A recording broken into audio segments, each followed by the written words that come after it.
बिस्मिल्लाहिर्रहमानिर्रहीम, let's begin. अच्छा, ये हमारा वैसे तो सेकंड लेक्चर है, लेकिन आप में से कुछ लोगों के लिए शायद ये पहला लेक्चर हो जो हमारा जो सेमिनार हुआ है। तो कुछ स्टूडेंट्स उसके भी हैं रिसेंटली, बाकी आप लोग पुराने स्टूडेंट्स हैं। तो जस्ट मैं आपको थोड़ा सा रीकैप देता चलूँ। वैसे तो लेक्चर रिकॉर्ड भी हो रहा है, आप इसे दोबारा भी देख सकते हैं अगर आपको चीज़ बीच में से मिस भी कर जाए। So no no need to worry about that.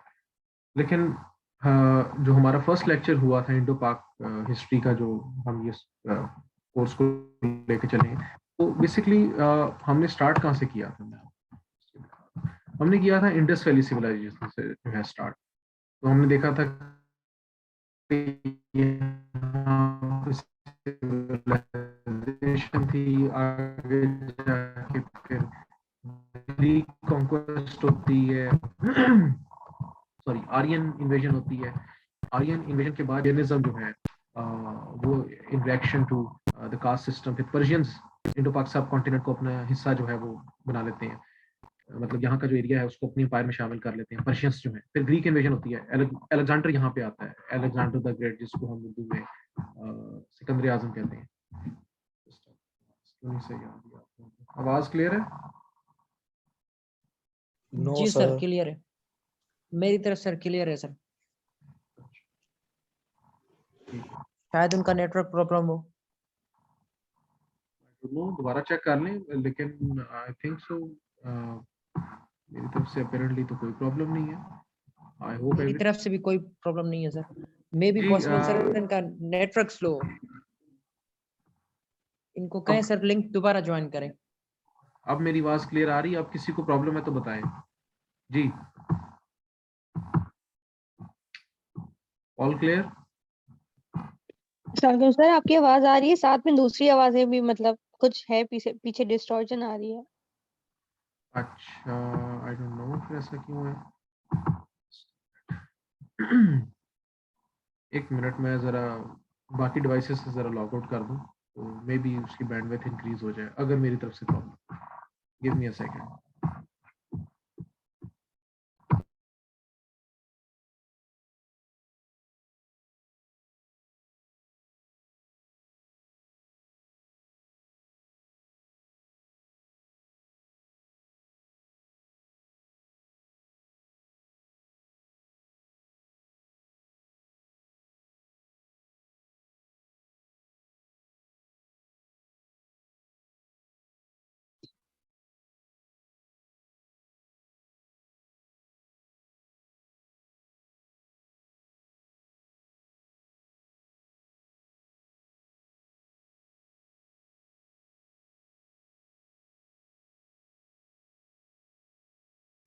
जी, अब बेहतर आवाज है? अब आ रही है आप लोगों को? जी सर, अब बेहतर तो है, डिस्टॉर्शन खत्म हो गई है। चलें, ओके। अच्छा जी, पर्शियंस के बाद जो है यहाँ पे ग्रीक्स आते हैं, ठीक है। और by Greek I mean Alexander the great, वो यहाँ पे आते हैं। और यहाँ पे अपने माइक काइंडली म्यूट कर दें, क्योंकि समटाइम्स इसकी वजह से भी डिस्टॉर्शन होता है। जब आप माइक ओपन करते हैं तो वो स्पेस ऑक्यूपाई करता है। फिर इसके बाद मौर्यन एम्पायर यहाँ पे स्टैब्लिश होती है, ठीक है। मौर्यन एम्पायर आपने सुना होगा, अशोका मौर्य, ठीक है। अच्छा, ये चीजें जस्ट मैं आपको रिकैप दे रहा हूँ बिकॉज ये पुराने लेक्चर की चीजें हैं। इसकी रिकॉर्डिंग अवेलेबल है, आप उसको दोबारा भी देख सकते हैं। और आपको पता है कि हम साइक्लिकल पैटर्न में इसे करते हैं। तो this was just to prepare you for today's lecture, कि आज हमने जो है हम क्या करने जा रहे हैं। तो आज जो हम करने जा रहे हैं वो मोहम्मद बिन कासिम से शुरू होता है। मोहम्मद बिन कासिम जब यहाँ आता है सब कॉन्टिनेंट में, वो आपका फेज 2 ऑफ योर, या मैंने उसकी डिवीजन इस तरह की, that is part 2 of your history. तो अगर आपने तकसीम करना है तो आपकी हिस्ट्री तकरीबन 4 एरियाज में डिवाइड होती है। First part was from Indus valley civilisation till whatever was happening until Muhammad bin Qasim came to subcontinent. Muhammad bin Qasim से फिर आपका मुस्लिम रूल शुरू हो जाता है, Muslim rule in the subcontinent. Muslim rule आपका चलता है 712 से लेके, यू कैन से रफली, अगर हम इसको देखें कि लास्ट मुगल एम्परर 1857। फिर आपकी फ्रीडम स्ट्रगल जो है वो आपका थर्ड फेज है, फ्रॉम 1857 अप टिल 1947। फिर वहां से आपकी मॉडर्न जो है पाकिस्तान हिस्ट्री आपकी होती है। तो दिस इज पार्ट 2। अच्छा जी, these are the basic things. और इसमें मोस्टली आप लोगों को ये चीज़ें पता ही होंगी, बिकॉज हम बचपन से पढ़ते आ रहे हैं मोहम्मद बिन कासिम 712 में आया और ये सर्कमस्टांसिस थे। द थिंग इज कि जब आपने वन पेपर की तैयारी करनी है, स्पेशली पीपीएससी एफपीएससी के, तो आपने इन फैक्ट्स को आपने जो है आपकी फिंगर टिप्स पे होने चाहिए, क्योंकि चीज़ें वही हैं जो आप बचपन से पढ़ते आ रहे हैं। तो देर इज नथिंग जो है न्यू इन दैट सेंस। इसलिए जो मोहम्मद बिन कासिम जब यहाँ पे आता है तो वो आता है 712 में। और 712 में जब यहाँ पे आता है तो हालात इस तरह के होते हैं सब कॉन्टिनेंट में कि यहाँ पे आपको पता है कि कोई सेंट्रल अथॉरिटी नहीं होती, ठीक है। डिफरेंट जो है वो रूलर्स होते हैं, उनकी डिफरेंट छोटी छोटी स्टेट्स होती हैं।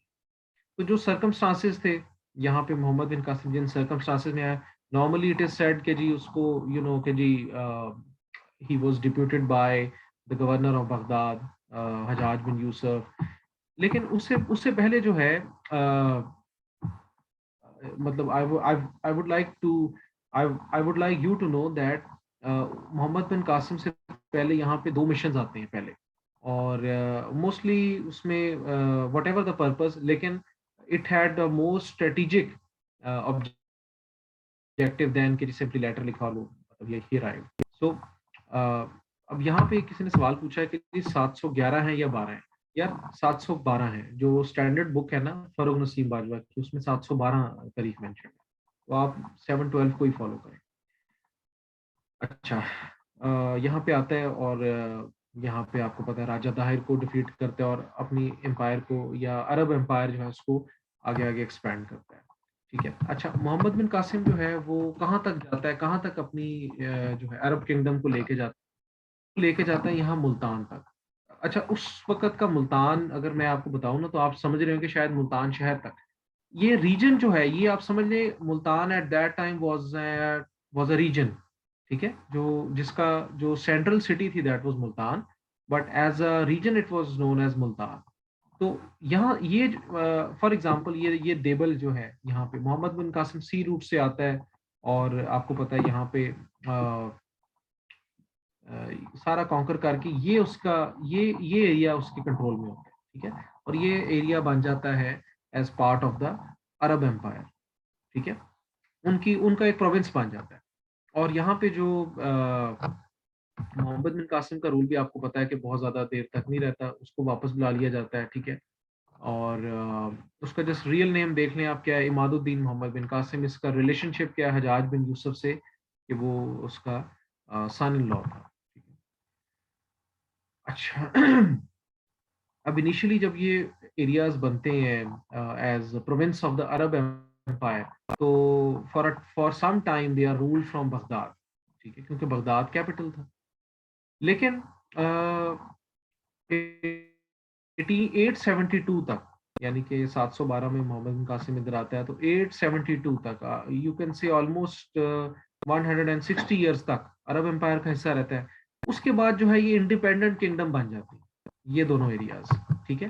तो they become emirate of Al Mansura in Sindh and Multan, ठीक है। This is known as Al Mansura. तो ये रीजन जो है इसका न्यू नेम होगा। अच्छा, ठीक हो गया जी।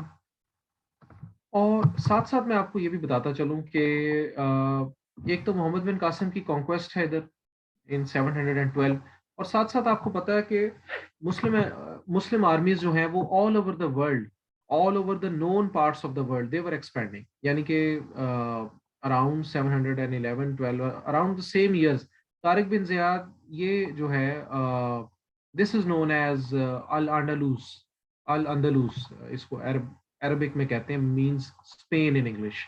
तो तारिक बिन जियाद ये कॉन्कर कर लेता है।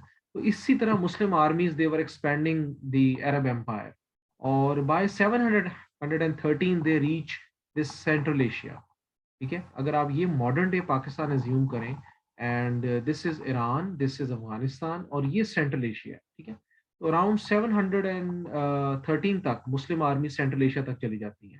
तो यहाँ पे जो ट्राइब्स होते हैं, यहाँ पे जो कबीले होते हैं, जो वॉरियर ट्राइब्स होते हैं, they also convert to Islam.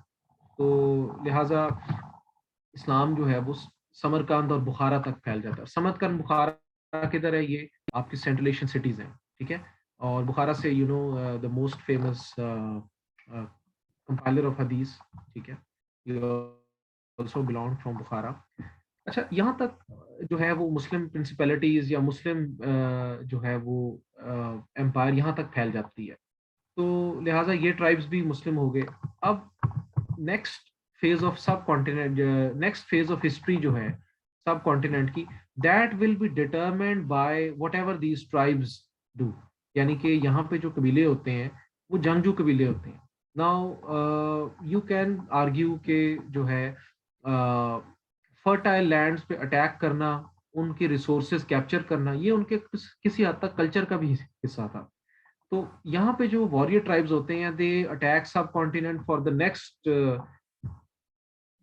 You can से नेक्स्ट 500 to 600 ईयर्स। यानी कि बाबर भी आपको पता है यहाँ से ही आता है, सेंट्रल एशिया से।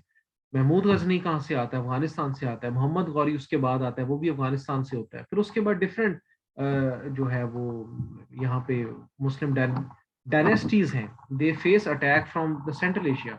तो सेंट्रल एशिया एक बहुत बड़ा जो है किरदार अदा करता है आपकी अगली जो फेज ऑफ हिस्ट्री है उसको डिटरमिन करने में। अच्छा, अब होता इस तरह से है कि अफगानिस्तान में एक जगह है, इवन इनफैक्ट एक प्रोविंस है गजनी, आपने शायद सुना हो नाम, ठीक है। गजनी में एक बादशाह होता है, उसका नाम होता है अलबतगीन। सिंपल, अलबतगीन पे बहुत ज्यादा फोकस नहीं करना। What is important is that his slave soldier से मतलब ये है कि अलबतगीन जो है, आप इमेजिन कर लें, हम उस दौर की बात कर रहे हैं अराउंड 962, यानी कि हजूर पाक सल्लल्लाहु अलैहि वसल्लम से तकरीबन 300 साल, 350 साल बाद का जो दौर है, हम उसकी बात कर। तो अलबतगीन का जो है वो सक्सेसर होता है गजनी शहर को आप फोकस करें अफगानिस्तान। अलबतगीन का जो सक्सेसर है वो होता है सबुक्तगीन। अब ये नाम बड़े इंपॉर्टेंट है क्योंकि मैं आपको जो जो इन्फॉर्मेशन दे रहा हूँ, they are actually MCQs, they are questions जो कि आपको इनडायरेक्टली पूछे जाएंगे। और सिर्फ ये मैं बार बार बच्चों को यही कहता हूँ कि ये सिर्फ आपके रिटन पेपर की हद तक नहीं है, इनफैक्ट इंटरव्यू में भी ये चीजें दोबारा पूछी जाती हैं, जस्ट टू मेक श्योर कि आप रटा मार के आए या आपने प्रॉपरली इसको कॉन्सेप्चुअली स्टडी की है। तो ये दोनों एंगल से आपने इस चीजों को देख लेना है। सबुक्तगीन स्लेव सोल्जर होता है। अलबतगीन का स्लेव सोल्जर से मुराद ये है कि यानी कि उसने उसको एज अ गुलाम परचेज किया होता है, फिर उसकी नरिशमेंट करता है और उसको जो है वो आर्मी की लीडरशिप देते मिल जाती है उसको। सबुक्तगीन वॉज अ टैलेंटेड पर्सन, ठीक है। सबुक्तगीन खैबर पास क्रॉस करता है। खैबर पास आप यानी कि अगर आप इसको इमेजिन करें, this is Pakistan, this is Afghanistan, modern day Pakistan and Afghanistan. उस वक्त तो जाहिर है कोई ऐसी डिस्टिंक्शन नहीं थी। सबुक्तगीन खैबर पास क्रॉस करता है और यहाँ पे इंडो पाक सब कॉन्टिनेंट में अटैक करता है, ठीक है। अच्छा, सबुक्तगीन का बेटा होता है the most famous Mahmud Ghazni. ये मैंने यहाँ पे लिखा भी है, Mahmud Ghazni son of Sabuktigin, he became ruler of Ghazni in 997। ये डेट आप याद रखें।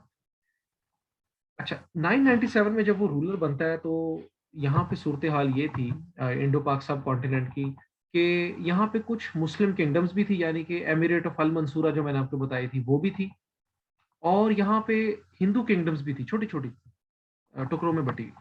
तो महमूद गजनी क्या करता है, ही लॉन्चेस एन अटैक, और अटैक 17 हमले आपने मोस्ट फेमसली जो है हम अक्सर सुनते हैं जी, 17 अटैक्स की उसने इंडो पाक सब कॉन्टिनेंट में।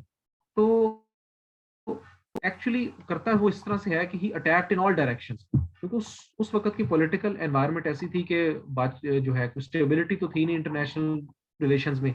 जहां बादशाह को नजर आती थी opportunity, he used to attack. तो war was the culture of the day. उसमें महमूद गजनी 17 अटैक्स जो करता है, तो यहाँ पे जो अल मंसूरा की किंगडम होती है जो मैंने आपको बताया, मोहम्मद बिन कासिम जो एस्टेब्लिश करता है, बाद में वो इंडिपेंडेंट हो जाती हैं, उनको अटैक करता है। फिर यहाँ पे हिंदू किंगडम्स को भी करता है। अच्छा, यहाँ पे जो किंगडम्स डिफरेंट अटैक होती हैं, 17 के 17 अटैक्स तो आपने याद नहीं रखने, ठीक है। Just know the main idea. Main idea ये है कि सबसे फेमस अटैक जो होता है वो होता है सोमनाथ मंदिर पे। सोमनाथ मंदिर किधर है? आपको थोड़ा सा जरा जनरल नॉलेज टेस्ट करते हैं। वेयर इज द सोमनाथ मंदिर इन इंडो पाक सब कॉन्टिनेंट? गुजरात में है सर। सर जी, ये इंडियन गुजरात में गुजरात में है। गुजरात में, एग्जैक्टली, यू राइट। अच्छा, वहां पे what was the thing that was driving Mohammad bin Qasim to attack mandirs and temples? India में सर, टेंपल्स में ऐसी क्या इंडिया चीज है? में सर। वहां पे तो पत्थर पड़े हैं, आप जाके तोड़ के आ जाए, what is the point of that? तो सर गोल्ड बड़े हीरे जवाहरात थे जो उनके कीमती नजराने वो पेश करते थे ना, तो सोमनाथ का मंदिर जो उनका उनका सबसे कीमती था वो मंदिर, और उसे बड़े एग्जैक्टली देवता वो अब समझते थे। जी और जी, सर इनकी नॉलेज के लिहाज से भी बहुत अहम था। हम्म, अच्छा, हाउ सो, बताएं। जब उधर महमूद ये गजनी जाता है तो वो कहते हैं कि इसके बदले हमारा हमसे तोल के हीरे जवाहरात ले लें, लेकिन महमूद गजनी उधर कहता है कि मैं बुत शिकन हूँ, बुत फरोश नहीं। और वो जब तोड़ता है तो उसके अंदर बड़े हीरे जवाहरात होते हैं, तो वो सारे एक्चुअली लेके फिर गजनी चला जाता है। बिल्कुल आप लोगों की बात सही है। उस जमाने में जो इंडियन सोसाइटी थी, तो उनका जो सेंट्रल बैंक था, दैट वाज द मंदिर। वो अपनी सारी की सारी जो है वो दौलत वगैरह या गोल्ड उस वक्त का जो थी, वो अपने मंदिरों में जमा कर देते थे। तो 6.5, according to one source I was reading, कि 6.5 टन्स ऑफ गोल्ड। आप एक तोले की प्राइस देख लें कितनी है, तकरीबन 1,25,000 समथिंग, इतनी कुछ होएगी, मुझे श्योर नहीं है। तो 6.5 tons, it must have been a very very huge booty at that time, or spoil of war। तो बहरहाल जो भी उसका मकसद था, या तो आइडल्स को ब्रेक करना, यहाँ या फिर गोल्ड लेना, we don't know, it is a point of debate. लेकिन one point of fact is के सबसे बड़ा अटैक किया था, पेपर में भी यही पूछता है आपको। 17 के 17 नहीं जो है आएंगे, क्योंकि ऑप्शन ही 4 है, सिंपल इज दैट। वो आपसे मोस्ट फेमस पूछेगा। तो सोमनाथ मंदिर पे अटैक करता है। अच्छा, आपने इलामा इकबाल की वो सुनी होगी, उनका शेर सुना होगा, एक ही सफ में खड़े हो गए महमूद और याज, ना कोई बंदा रहा ना कोई बंदा नवाज। आई होप कि मैंने इसको सही जो है वो रिसाइट किया है। तो जी जी सर, बिल्कुल सही है sir. Who is this Mahmud, जो कि इलामा इकबाल ने उसको एसोसिएट किया with, sorry, who is this Ayaz, जो कि उन्होंने महमूद के साथ एसोसिएट किया है? मलिक अयाज जो है महमूद गजनी का स्लेव होता है। तो लिहाजा यहाँ पे जब वो वापस जाता है, तो यहाँ पे मलिक अयाज को लाहौर का गवर्नर अपॉइंट कर, तो इसी वजह से लाहौर का, मतलब लाहौर के साथ जो है एक फोर्ट के एक किला एस्टेब्लिश करता है, एक सेटलमेंट बनाता है, जहाँ पे मलिक अयाज को आप समझ लें कि जस्ट लाइक अ GOR बना देता है उसके लिए ना। तो इसी वजह से फिर लाहौर का अगर आपसे पुराना नाम पूछा जाए, तो दैट इज महमूदपुर भी कहते हैं, ठीक है। ये भी एक MCQ था, तो जस्ट मैं आपका नॉलेज वहां पे लिंक कर रहा हूँ कि why is it known as Mahmudpur, because जो है Malik Ayaz being the deputy of, अच्छा, मलिक अयाज अगर आप में से कोई लाहौर में से है तो यू वुड नो कि he is buried in Lahore. और एक और भी central Asian personality, he is also buried in Lahore. Anyhow, Mahmud Ghazni को किडनैपर ऑफ स्कॉलर्स भी कहा जाता है, कि जो स्कॉलर्स हैं, he used to be very fond of learned people. और वो चाहता था कि गजनी में इन्हें वापस ले जाऊं, और गजनी में जो है ना मेरे दरबार में स्कॉलर्स हों, वेल्थ हो, एंड सो ऑन। तो दो इंपॉर्टेंट स्कॉलर्स होते हैं, अल बेरूनी एंड फिरदौसी। अल बेरूनी आपको पता है अर्थ का रेडियस फाइंड आउट करता है, तकरीबन 6,338 किलोमीटर। और फिरदौसी जो है वो शाहनामा एक पोइट्री लिखता है। तो वो जो है वो इम्पोर्टेंट है। ठीक है जी, क्लियर हो गया? अच्छा ओके जी, वॉइस क्लियर है अब? किसी को इशू तो नहीं है वॉइस में? इन्होंने लिखा नो सर, क्लियर है।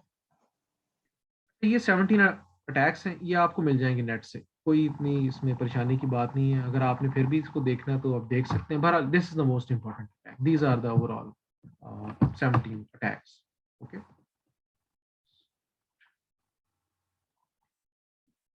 अच्छा जी, नेक्स्ट फेज ऑफ हिस्ट्री में जाते हैं सब कॉन्टिनेंट की। महमूद गजनी के बाद जो है, महमूद गजनी के बाद उसकी एम्पायर जो है, गजनविद एम्पायर कहते हैं इसको, ठीक है। ये तकरीबन 150 साल तक मजीद चलती है, 150 साल तक मजीद चलती है, मगर इसके टुकड़े टुकड़े हो जाते हैं, बिकॉज उसके जो बाद के जो सक्सेसर्स थे वो इतने कुछ स्ट्रांग नहीं थे। तो इनको थ्रेट फेस करना पड़ता है फ्रॉम द गौरीज। गौरीज कौन है? वहाँ अफगानिस्तान में एक जगह है गौर के नाम से, GHOR। आई थिंक कि वो प्रोविंस है या कुछ स्टेट है समथिंग। एनी हाउ वहाँ पे एक बंदा होता है मोहम्मद गौरी। तो he basically dissolves the empire, the entire Ghaznavid empire. और वो फिर नेक्स्ट वेव ऑफ अटैक जो है इंडो पाक सब कॉन्टिनेंट में मोहम्मद गौरी फिर करता है।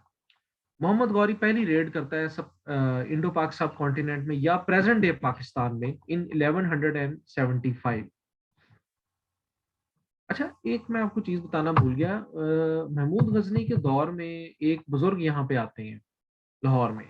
और वो जो है वो इस्लाम की प्रीचिंग करते हैं और इस्लाम इस तरह से फैलता है और बड़ा मशहूर नाम है।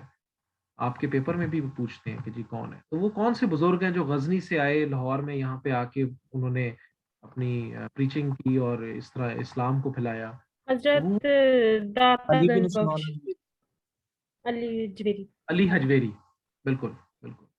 तो उनकी बुक का नाम है कशफ अल महजूब। समटाइम्स वो बुक का नाम भी पूछ लेता है। ये मैं आपको वो बातें बता रहा हूँ जो कि आपके पेपर में पूछी गई हैं। तो जस्ट आपने ये देखना है कि चीज़ों का कॉन्सेप्ट आपने लेना है कि जिस तरह से हम पढ़ रहे हैं रटा नहीं हमने मारना, हमने चीज़ों को कॉन्सेप्चुअली पढ़ना है इवेंट्स के साथ साथ, ताकि आप लिंक कर सकें एक चीज़ को आपस में। अच्छा, इसके बाद जो है फिर मोहम्मद गौरी का दौर शुरू होता है। मोहम्मद गौरी भी यहाँ पे डिफरेंट अटैक्स करता है। 1175 में पहली रेड करता है। और जो है पहले तो यहाँ पे जो गजनी एम्पायर के जो यहाँ पे आप कह लें गैरिजन्स होते हैं या उनके जो रूलर्स होते हैं उनको वो डिस्ट्रॉय करता है। फिर मजीद पेनिट्रेशन करता है, यानी कि लाहौर पे हमला करता है 1186 में, सिंध पे करता है 1182 में। इस तरह वो अपना जो है इसे कहते हैं गुरिद रूल, GHURID, गुरिद रूल जो है वो उसको एक्सपैंड करता रहता है। और ये फिर कहाँ तक मोहम्मद गौरी का अगर आप देखें कि उसका अटैक जो है mostly it was concentrated on these areas, यानी कि यहाँ पे मुल्तान का रीजन, सिंध का रीजन और ये सदर्न इंडिया। लेकिन महमूद गजनी का ये स्टाइल ऑफ अटैक होता है। मोहम्मद गौरी जब अटैक करता है तो वो इस रीजन पे फोकस करता है जो नॉर्दर्न इंडिया है। तो नॉर्दर्न इंडिया पे जब करेगा तो he will clash with the rulers in Delhi. ठीक है, तो लिहाजा यू कैन से कि Mohammad Ghori was one of the first rulers to fight the Hindu rulers of Delhi. Okay, I hope कि इट मेक्स सेंस। अच्छा, लेकिन ये आप अगर टाइम पीरियड देखें तो 1186 में वो लाहौर तक आ रहा है। मतलब लाहौर से मुराद ये है कि वो the region surrounding Lahore and the territory of Lahore 1186 तक लाहौर में आ रहा है। फिर होता ये है कि एक डिसाइसिव बैटल वो फाइट करता है। डिसाइसिव बैटल वो फाइट करता है 1192 में, that is called the second battle of तरेन, TARAIN। 1192 में सेकंड बैटल ऑफ तरेन ये फाइट करता है अगेंस्ट पृथ्वीराज चौहान। पृथ्वीराज चौहान ये बैटल फाइट करता है। इसके बाद जो है ना पूरा नॉर्दर्न इंडिया मोहम्मद गौरी के कब्जे में आ जाता है, यानी कि ही becomes the master of northern India. तो वहां से फिर आपका मुस्लिम रूल शुरू होता है। ये डेट बड़ी इंपॉर्टेंट है। मतलब दो डेट्स इंपॉर्टेंट है। एक तो 1192 में उसने कैप्चर कर लिया पूरा northern India, to some extent उसके पास आ, सेकंड बैटल ऑफ तरेन। और ये जो जो है पृथ्वीराज चौहान और मोहम्मद गौरी, इसका बड़ा एक हमारी प्रेजेंट डे सर्कमस्टांसेस से बड़ा बहुत रेलिवेंसी है। और रेलिवेंसी क्या है आपके सामने ये चीज है। ये अगर आप देख रहे हैं, this missile is known as Prithvi. और आपको पता है कि हमने फिर जो है बदले में कौन सा मिसाइल निकाला था, उसका नाम क्या था? गौरी। गौरी। तो गौरी एग्जैक्टली। तो आप यहाँ से देख सकते हैं कि दीज टू जो कि हमने मिसाइल के नाम रखे हैं, पाकिस्तान ने गौरी रखा, इंडिया ने पृथ्वी रखा। तो these two personalities in fact clashed in the battle and Ghori was as a matter of fact Ghori was victorious. और फिर उसके बाद वो नॉर्दर्न इंडिया कॉन्कर कर लेता है। फिर उसकी मजीद कैंपेन्स होती हैं ग्वालियर में, अजमेर शरीफ में, राजस्थान में। ठीक है, तो इनफैक्ट वो ये deeper reason of Indo Pak सब कॉन्टिनेंट जो है वो पेनिट्रेट करता है। ठीक है, लेकिन यहाँ पे जो रूलर्स आते हैं महमूद गजनी भी और मोहम्मद गौरी भी, just a minute.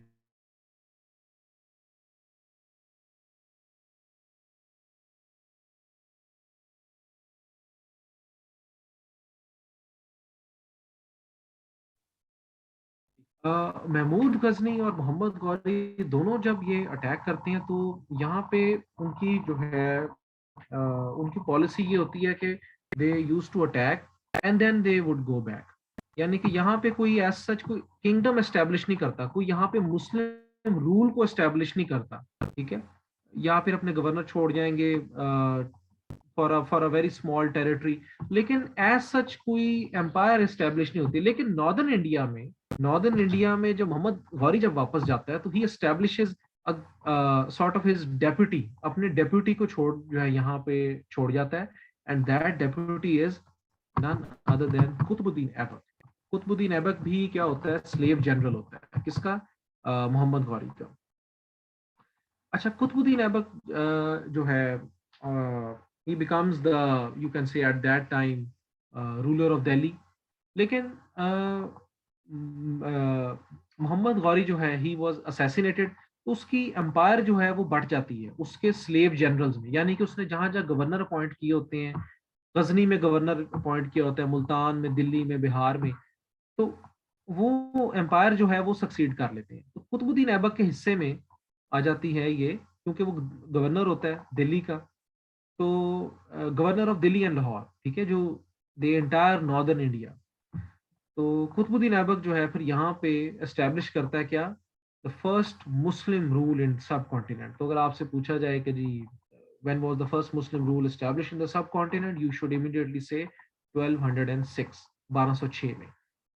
So hence we have the beginning of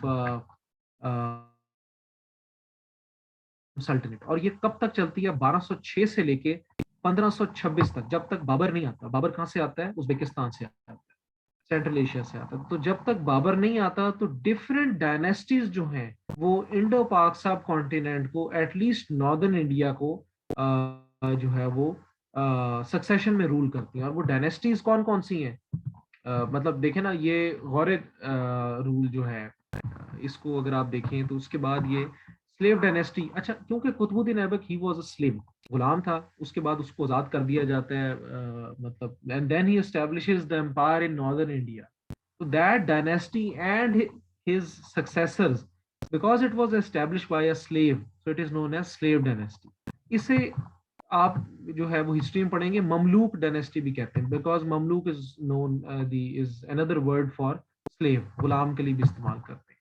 तो बेशक कुतुबुद्दीन ऐबक गुलाम था, लेकिन इसके सक्सेसर सारे गुलाम नहीं थे, ठीक है, दे वर बॉर्न किंग्स। तो ये इनके रूलर्स हैं। ये अगर आपको सारे नहीं भी याद होते, कोई आपने परेशान नहीं होना। देखें, हम वन पेपर की तैयारी कर रहे हैं, तो वन पेपर में things are objective and to the point. तो आपने जस्ट ट्रेंड, इसको एक ट्रेंड देख लेना है। मैं आपको बताता हूँ इसमें से क्या चीज याद करनी है। First of all, Qutubuddin Aibak इसका एंड इस तरह होता है, 1206 में ये रूलर बनता है, 1210 में इसकी डेथ हो जाती है। अच्छा, किसी को पता है डेथ कैसे होती है? डेथ इस तरह होती है कि ही वाज प्लेइंग पोलो। पोलो उस वक्त जो है पोलो जिस तरह हम खेलते हैं ना, the golf you play on while riding the horse. इसको पता नहीं चौगन कहते हैं, क्या कहते हैं। बहरहाल कोई इस तरह की गेम खेल रहा था, तो वो घोड़े से गिर जाता है, उसकी डेथ हो जाती है। उसके बाद आराम शाह आ जाता है और इस तरह से सिलसिला चलता है।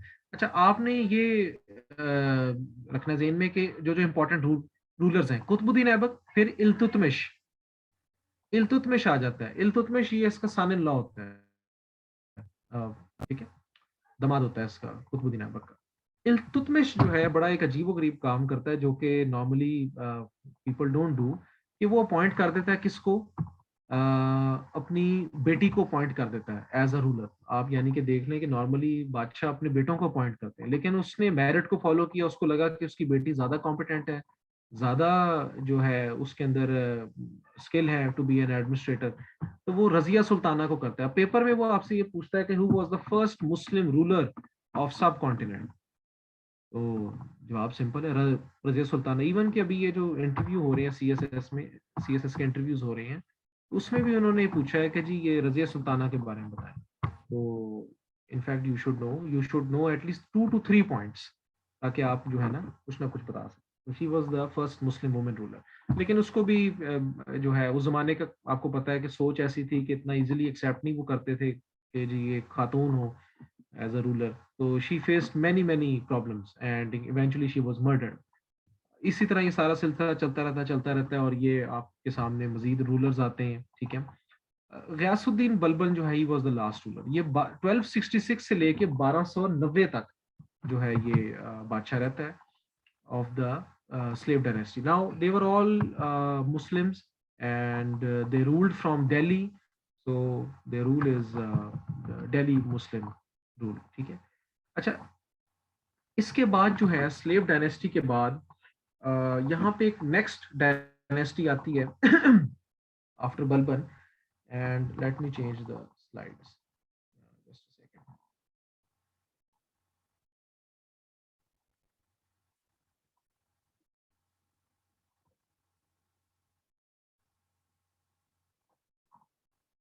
जी आपको नजर आ रहा है?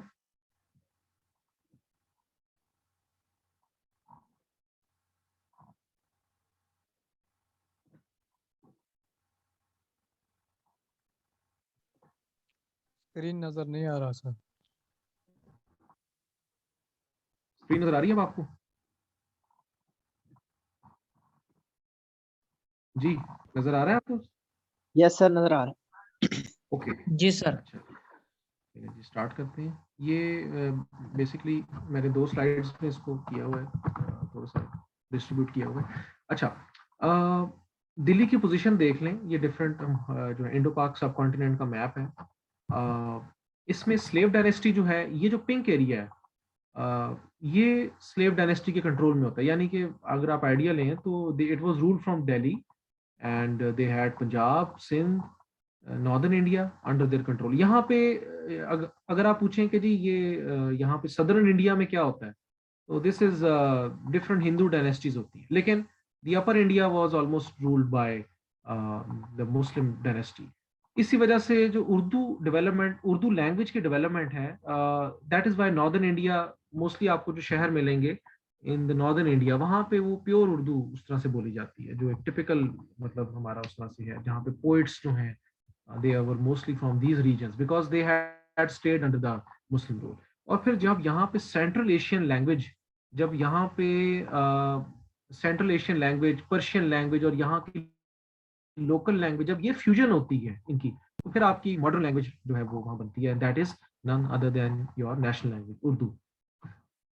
अच्छा, इसके बाद जो है खिलजी डायनेस्टी आती है, ठीक है। ये जस्ट आप आइडिया लें नक्शों से ना, बिकॉज पॉइंट से ज्यादा मैं समझता हूँ कि पिक्टोरियल मेमोरी आपकी बड़ी इंपॉर्टेंट होती है, बिकॉज इवन मेरा बड़ा अच्छा एक्सपीरियंस है पिक्टोरियल मेमोरी के साथ, because that gives you a small concept, ये चीजों को आप जेहन में रख सकते हैं, याद हो सकती हैं। स्लेव डायनेस्टी के बाद आ जाते हैं खिलजीज। खिलजीज 1290 से लेके 1320 तक, और इनके कंट्रोल में जो एरिया है वो फ्लक्चुएट करता है। मतलब दिल्ली स्लेव डायनेस्टी का देख लें आप एरिया, खिलजी डायनेस्टी का देख लें, तुगलक्स का एरिया एक्सपैंड कर जाता है, लोधी डायनेस्टी का कम हो जाता है, ठीक है ना। इस तरह से दीज 4 डायनेस्टीज, इनफैक्ट 5 डायनेस्टीज हैं, क्योंकि एक बीच में थोड़े अरसे के लिए आती है सैयद डायनेस्टी। तो 5 डायनेस्टीज जो हैं वो इन सक्सेशन रूल करती हैं इंडो पाक सब कॉन्टिनेंट को। अब आपको ये नाम बड़े इंपॉर्टेंट है, क्योंकि आपसे नाम जो है वो इंटरव्यू में पूछे जा सकते हैं, और ये नाम इसका कोई निमोनिक बना लें, स्लेव डायनेस्टी, खिलजी डायनेस्टी, फिर उसके बाद तुगलक आते हैं 1321 से लेके 1399 तक। फिर यहाँ पे 1399 में तैमूर बादशाह जो है, जो कि मंगल के एक ट्राइब से होता है, ठीक है, टेमरलेन जैसे कहते हैं, वो दिल्ली पे हमला करता है, तुगलक डायनेस्टी को फिनिश कर देता है। फिर 1412 से लेके 1451 तक बीच में सैयद डायनेस्टी आती है, ठीक है। फिर लोधी डायनेस्टी आती है, और इस तरह से जो है आगे बाबर आ जाता है। अच्छा जी, ये मैं आपको बता चुका हूँ, ये डिफरेंट रूलर्स हैं स्लेव डायनेस्टी के। स्लेव डायनेस्टी के बाद ये अगर आप पिक्चर देख रहे हैं तो ये बेसिकली एक मूवी का है। अब ये यहाँ पे डालने का मकसद क्या है, आपको जस्ट बताना मैं ये चाहता हूँ कि अगर आप में से किसी ने ये मूवी देखी है bye the name of this Padmavati, basically what is important in this movie is that you should be able to recall कि हम इस दौर की बात कर रहे हैं, और ये जो इनफैक्ट फिगर दिखाया है, कैन समवन टेल मी कि ये कौन होता है? अगर आप में से किसी ने देखा, who was he? He was basically, इसने एक रियल लाइफ कैरेक्टर को इमिटेट किया होता है, उसका रोल प्ले कर रहा है। अबाउट द खिलजी डायनेस्टी, जो कि स्टार्ट होती है 1290 से और चलती है 1320 तक। अब इसमें पहला रूलर जो है, the first ruler of the Khilji dynasty was Jalaluddin Khilji. ठीक है, जलालुद्दीन खिलजी जो है वो स्लेव डायनेस्टी के रूलर्स वीक हो जाते हैं, जलालुद्दीन खिलजी अटैक करता है and then he establishes the Khilji dynasty. अच्छा, लेकिन जलालुद्दीन खिलजी को मर्डर कर देता है अलाउद्दीन खिलजी, और इवन की मूवी अगर आपने देखी उसी में वो यही करता है इन सच सर्कमस्टांसेस।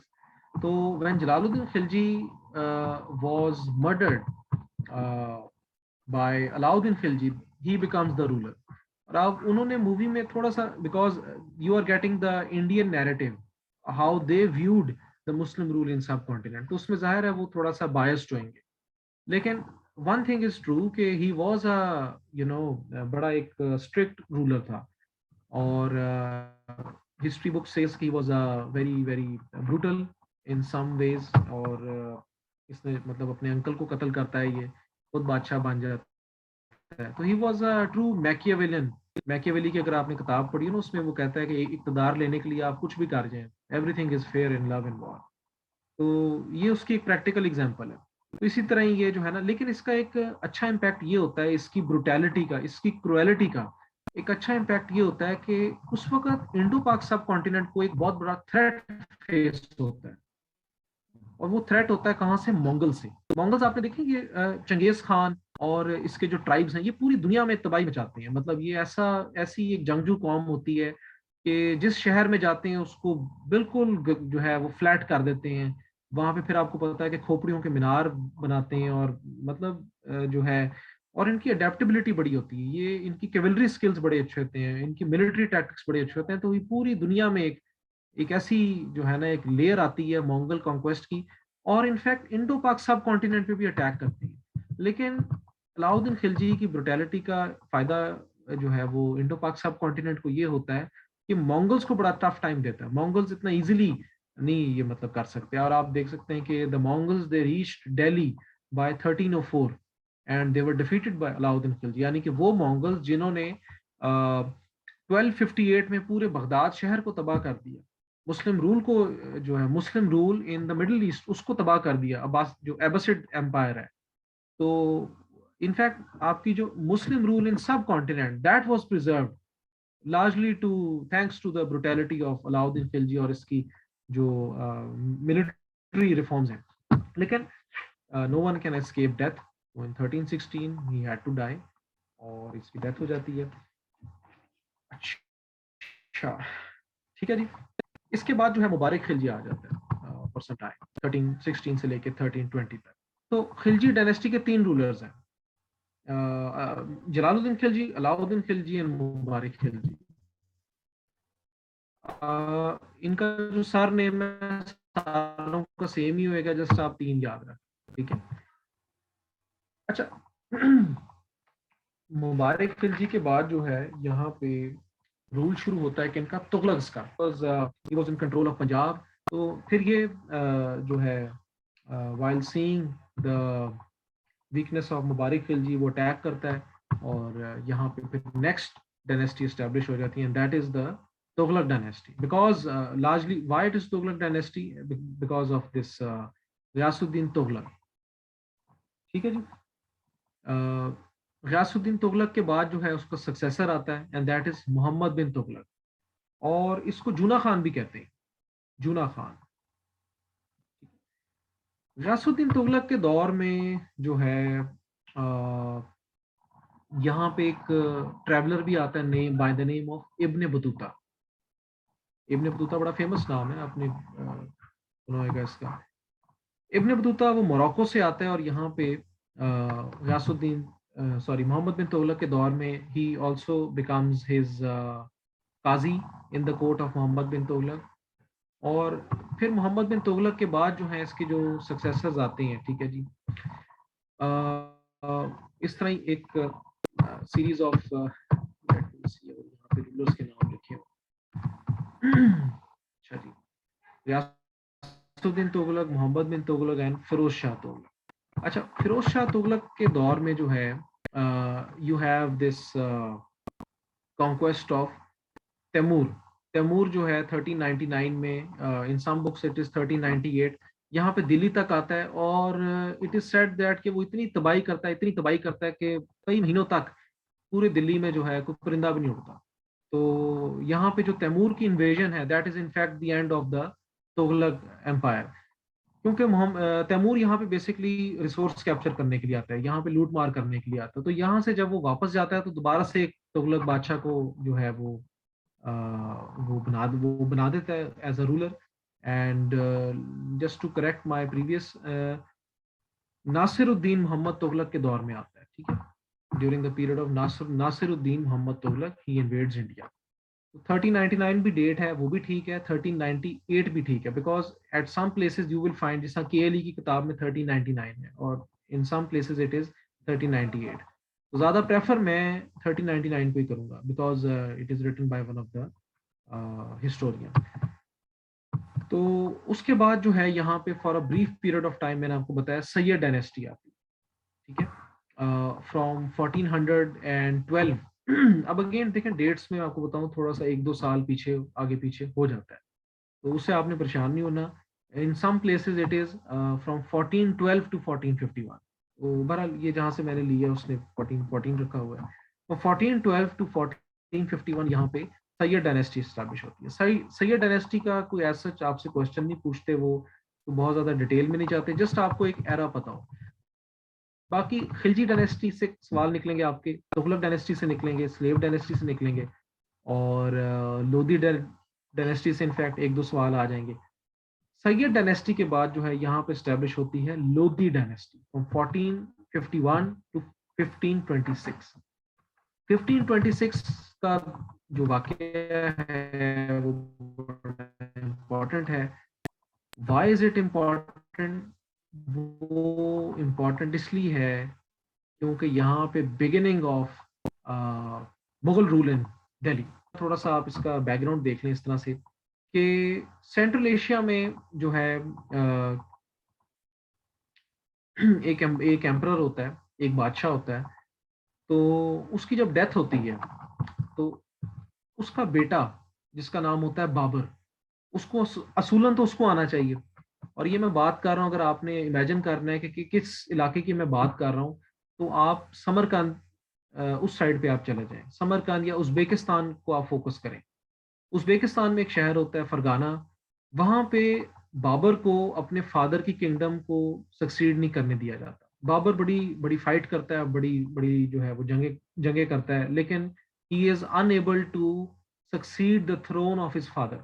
तो लिहाजा उसे किक आउट कर दिया जाता है। अब वो बादशाह तो होता है लेकिन उसके पास सल्तनत नहीं होती। तो वो क्या करता है, वो के बजाय कि सेंट्रल एशिया में बार बार दोबारा हमले करे, वो अपनी अटेंशन थोड़ी सी डाइवर्ट कर देता है टूवर्ड्स साउथ। साउथ से मुराद है ये आपका इंडो पाक सब कॉन्टिनेंट। तो यहाँ पे पहले तो वो काबुल कैप्चर करता है, ठीक है जी। काबुल कैप्चर करने के बाद वो यहाँ पे खैबर पास क्रॉस करके इधर आ जाता है इंडो पाक सब कॉन्टिनेंट पे। तो लिहाजा 1526 तक, इन 1526 ही रीचेज पानीपत। अब where is Panipat? Panipat basically ये खुला मैदान है, यानी कि यहाँ पे आप इजीली जंगे लड़ सकते हैं खुले मैदान में। आपको पता है उस वक्त की जो जंगें थी वो खुले मैदान में आप इजीली फाइट कर सकते हैं, face to face with the enemy. तो जब यहाँ पे बाबर आता है, और बाबर का एक मिलिट्री एडवांटेज ये होता है कि बाबर के पास तोपें होती हैं, तो he is the first person to use artillery in warfare in the subcontinent. उससे पहले आपको पता है कि एलिफेंट्स होते हैं, तलवारें होती हैं, और इस तरह के जो है वो आर्चरर्स होते हैं, तीर होते हैं। लेकिन बाबर के पास एक नई मिलिट्री टेक्नोलॉजी होती है, he had gun powder, he had artillery with him. तो जब वो यहाँ पे आता है टू कॉन्कर, और उस वक्त जो है आपको पता है कि लोधी एम्पायर यहाँ पे होती है, लेड बाय इब्राहिम लोधी, यानी कि लोधी डायनेस्टी के किंग्स देखें, eight that time it was Ibrahim Lodhi. इसका जब सामना इब्राहिम लोधी से होता है, तो Ibrahim Lodhi was mounted, his army it had elephants. तो बाबर जब तोपें चलाता है तो एलिफेंट्स डर के वापस अपनी दोबारा जब रिवर्स चलते हैं तो अपनी फौज को कुचल देते हैं। तो लिहाजा it was a very military tactic that Babur adopted, और फिर वो पानीपत की जंग जीत के यहाँ पे एस्टेब्लिश कर देता है मुगल रूल इन सब कॉन्टिनेंट। 1526 से मुगल रूल आपका शुरू हो जाता है, ठीक है। अच्छा, मुगल रूल में सबसे इंपॉर्टेंट पहली चीज तो आपने याद ये रखनी है कि हु आर द किंग्स, क्योंकि हम जितनी मर्जी मुगल हिस्ट्री पढ़ लें, वी फॉरगेट के जी बाबर के बाद कौन आता है, अकबर आता है, फिर जहांगीर कब आता है, शाहजहां, औरंगजेब, ये सारे आपको पता होने चाहिए, because there is a high probability कि अगर आप पेपर में बैठे हैं तो वो आपको एरा पूछ लेगा जी कौन सा बादशाह आया था, फिर इनकी पूछ लेता है जी कौन से बादशाह ने क्या चीज बनाई। मुगल एम्पायर के जो है ना क्वेश्चन रिलेटिवली ज्यादा है if you compare the previous dynasties, dynasty, Khilji से, तुगलक से, सैयद डायनेस्टी से, ठीक है, लोधी डायनेस्टी से, मुगल्स के क्वेश्चन ज्यादा पूछे जाते हैं। स्टूडेंट्स कोई कंफ्यूजन तो नहीं आपको इसमें? अब ये जस्ट एक ग्लिम्स ले लें आप। बाबर रूल करता है फ्रॉम 1526 अंटिल 1530। हुमायूं आ जाता है 1530 में, ठीक है जी, ही रूल्स अंटिल 1556। फिर उसके बाद अकबर आ जाता है, जहांगीर, शाहजहां एंड औरंगजेब। लेकिन इंपॉर्टेंट थिंग इज कि बाबर जो है, बाबर के बाद जो हुमायूं जब आता है, तो जस्ट मैं आपको थोड़ा सा इसमें ब्रीफली ये बताता चलूं, क्योंकि इसको हम इंशाल्लाह नेक्स्ट क्लास में लेके चलेंगे। जब यहाँ पे बाबर के बाद हुमायूं आता है, तो हुमायूं का रूल चलता है 1530 से लेके 1540 तक। बीच के जो 15 साल हैं 1540 से लेके 1555 तक जो है 15 साल, वहां उस टाइम पीरियड का जो है उसमें कोई मुगल रूल नहीं एस्टेब्लिश होता, मतलब उसमें कोई मुगल बादशाह रूल नहीं करता, क्योंकि दरमियान में आ जाता है कौन, शेर शाह सूरी। सूरी जो है 15 साल वो हुकूमत करता है, उसे कहते हैं सूर इंटेग्रम, यानी कि जो बीच का जो पीरियड है, that discontinuity in the rule, that is सूर डायनेस्टी। और फिर उसके बाद जो है हुमायूं दोबारा से रिगेन कर लेता है थ्रोन, लेकिन 1 साल बाद उसकी डेथ हो जाती है। तो जस्ट इसमें आपने एक चीज ये याद रखनी है, हुमायूं के बाद अकबर, और ये जो सारे एम्परर्स आप देख रहे हैं, इनमें से सबसे जो है मतलब ऑल द मुगल, वैसे तो वो चलते हैं 1857 तक, लेकिन ये है जो कहते हैं, जिनको कहा जा सकता है कि मोस्ट इंपॉर्टेंट मुगल एम्परर्स, क्योंकि इनके बाद जो है सारे वीक रूलर्स होते हैं। और आहिस्ता आहिस्ता फिर इंडो पाक सब कॉन्टिनेंट हिस्ट्री कैसे चेंज होती है कि पहले तो बाबर ये वाले एरियाज कैप्चर कर, आप देख रहे होंगे ये वाला एरिया बाबर कंट्रोल करता है, फिर आहिस्ता आहिस्ता मुगल एम्पायर एक्सपैंड करती है। सबसे उसका एक्सटेंट जो है वो यानी कि औरंगजेब जो है वो दक्कन तक फतह कर लेता है यहाँ तक। फिर अंग्रेज आ जाते हैं, और अंग्रेज आते हैं किस साइड से, ये बंगाल वाली साइड से, यानी कि वो आपको पता है अपनी शिप्स में आते हैं, ठीक है, नेवल पावर होती है, शिप्स में आकर यहाँ पे साहिल के जो इलाके हैं वहां पे अपनी कंपनीज एस्टेब्लिश कर देते हैं, फैक्ट्रीज एस्टेब्लिश कर देते हैं। फैक्ट्री से मुराद ये गोदाम एस्टेब्लिश कर देते हैं, क्योंकि वो तजारत के लिए इधर आते हैं। तो आहिस्ता आहिस्ता वो स्वीप इन करते हैं, स्वीप इन करते हैं, तो यहाँ से उनका रूल एक्सपैंड करता करता आहिस्ता आहिस्ता मुगल रूल जो है वो श्रिंक हो जाता है, हत्ता के 1857 तक सिर्फ दिल्ली तक महदूद रह जाता है। तो 1857 में आखिरी बादशाह जो है बहादुर शाह जफर टू, उसको फिर आपको पता है कि यहाँ पे रंगून भेज दिया जाता है। वो इस तरह आपका मुगल रूल फिनिश हो जाता है। फिर आपकी next phase of Indo Pak सब कॉन्टिनेंट आपको शुरू हो जाती है। So this is in short up till Babur, और इंशाल्लाह फिर हम नेक्स्ट यहाँ से कंटिन्यू करेंगे। अगर आप में से किसी का कोई सवाल है, एनी क्वेश्चन। सर मेरा एक सवाल है सर,